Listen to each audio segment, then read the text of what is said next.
Olá, eu sou o Alan Mosca. Eu criei a identidade visual de capacetes para pilotos de todo o mundo, desde a década de 70 até os dias atuais. A pintura mais icônica que nós criamos é a do Ayrton Senna. Na época em que o Ayrton corria no kart, foi mais ou menos paralelo ao início das nossas atividades profissionais nesse campo. Então, na verdade, o Cid Mosca é quem era mais conhecido. E o Ayrton era um kartista que a gente sempre acompanhava nas corridas, nos treinos do kart que eu sempre comparecia. De repente ele apareceu em nosso estúdio, pediu para falar com o Cid e assim começou essa relação comercial que ao longo do tempo foi se transformando numa relativa amizade.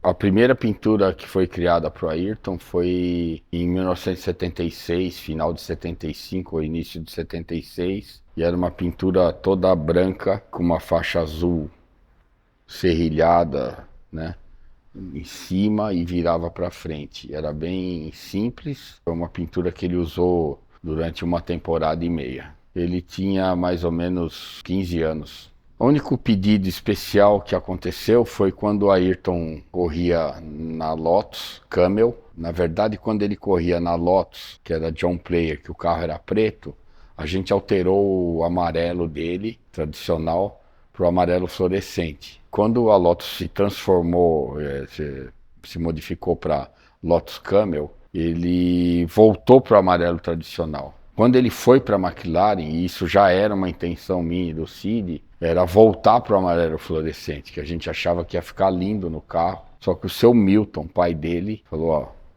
deixa o amarelo que tá, eu não gosto daquele amarelo fluorescente, não fala nada porque senão ele vai querer. E a gente atendeu o Milton por conta desse pedido especial dele.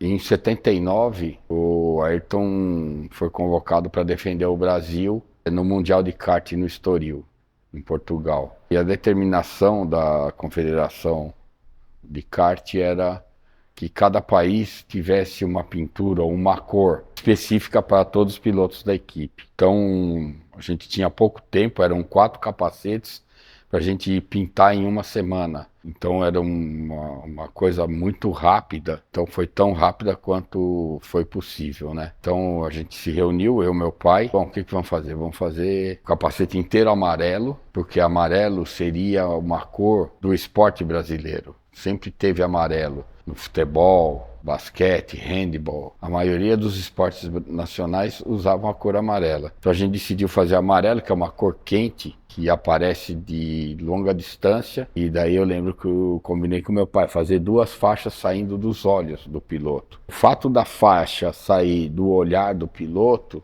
é porque simbolizava a concentração e o foco do piloto, que seria as tangentes, o piloto da frente. Então aquilo era quase que uma mira num alvo. Uma verde em cima, uma azul embaixo. Daí a gente incrementou com detalhes de filetes. O pessoal foi para o Mundial, o Ayrton voltou de lá vice-campeão, mas com a moral de um campeão, porque mudaram alguma coisa lá na última hora e ele acabou ficando com o vice-campeonato. Quando ele chegou ao Brasil, ele me ligou e falou, olha, avisa o Cid para ele manter essa pintura só para mim, avisar os outros 3 participantes da equipe que ele ia ficar com a pintura. Na verdade, eu acho o layout do Ayrton, a parte que eu mais gosto é a comunicação visual rápida. Uma vez que você viu essa pintura, você imediatamente grava, percebe que a identificação visual é muito instantânea. Essa pintura é muito simples e ela só atingiu fama e se tornou icônica mundialmente porque foi o Ayrton que usou. Então, com toda a combatividade, determinação, foco, sabe, aquela coisa, aquela busca pela vitória, enfim, a performance dele é que tornou essa pintura famosa e no mundo inteiro, né? Porque talvez se fosse para um piloto de uma carreira mais simples, não seria uma pintura a ser tão destacada quanto essa. Quando nos pediram para pintar esses capacetes em 5 dias, os 4 capacetes que iam para o Mundial, realmente era uma missão difícil de se cumprir, porque Era pouco prazo para tanta pintura. E a gente tem que contar que isso aí ocorreu em 1979, muitos anos atrás, né? Os materiais eram outros, enfim. O desafio foi enorme, mas a gente conseguiu cumprir, porque tinha uma equipe competente, liderada pelo Cid, eu também tinha a minha experiência, conseguimos agilizar ao máximo, ficou pronto em cima da hora, mas deu tempo de fazer tudo, muito empenho de todos. Eu sei o que aconteceu quando ele voltou do Mundial, que até ele ir para o Mundial, ele recebeu o capacete, acho que no aeroporto, e foi embora. Então não foi um negócio que eu acompanhei, né? Ele voltou, olha, eu quero a pintura para mim, avisa os outros pilotos que eu vou ficar com ela, para eles, por favor, não repetirem a pintura. E foi o que aconteceu.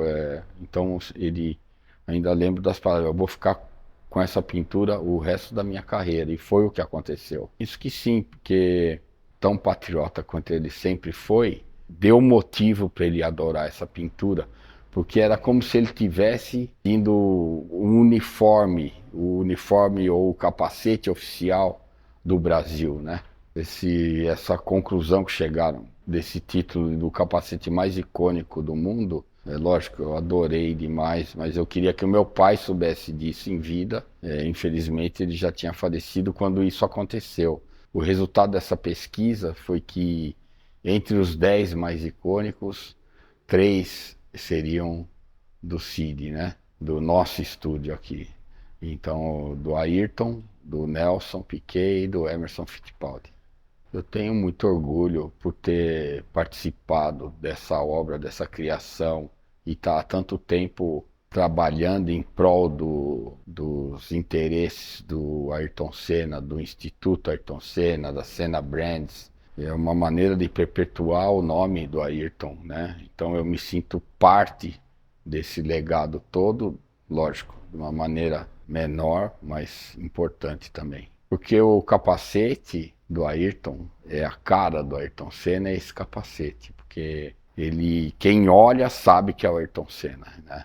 Então, em qualquer lugar do mundo onde tiver uma foto só do capacete, não precisa ele estar com o olhar dele dentro, vão saber que é o capacete do Ayrton Senna. É um símbolo, né? Forte, de conexão com ele, com o desempenho dele, e significa muito, né? Para o povo brasileiro, para o pessoal do Japão, acredito que no mundo inteiro, Itália, Inglaterra, é um ídolo mundial.